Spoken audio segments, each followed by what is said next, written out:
Mlinzi mmoja alinamisha kichwa chake chini kwa ishara ya heshima akimsalimia bosi wake, akamwambia za asubuhi bosi. Bosi alipomtazama katika shavu akaona, akamwambia hizo alama nyekundu ni za nini katika shavu? Mlinzi akasita, lakini akasema bana, kuna mwanamke mmoja alikuwa ameingia humo ofisini bila kitambulisho, nilipodai kitambulisho bana akanipiga kibao akidai kwamba mchumba wake ni bosi mkubwa sana katika ofisi hii. Bosi akakasirika sana, akakunja sura akasema hakuna shida, wewe nyamaza tu, tulia, nitashughulikia hilo jambo.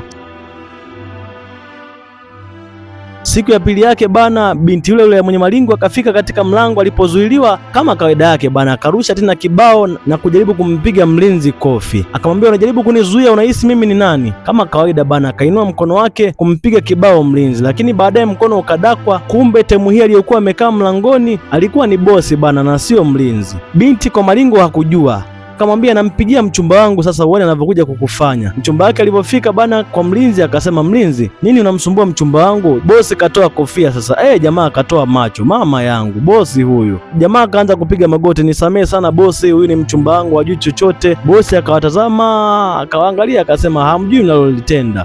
Mchumba wako kampiga kibao mfanyakazi wangu mwenye juhudi sana, na wewe kwa upuuzi wako umeendelea kuyakalia kimya makosa yake. Nitakachokifanya sasa, huyu unayemuita malkia wako akakuponza na hauna kibarua kuanzia sasa. Wewe na mchumba wako wote nendeni nje, hamna kazi.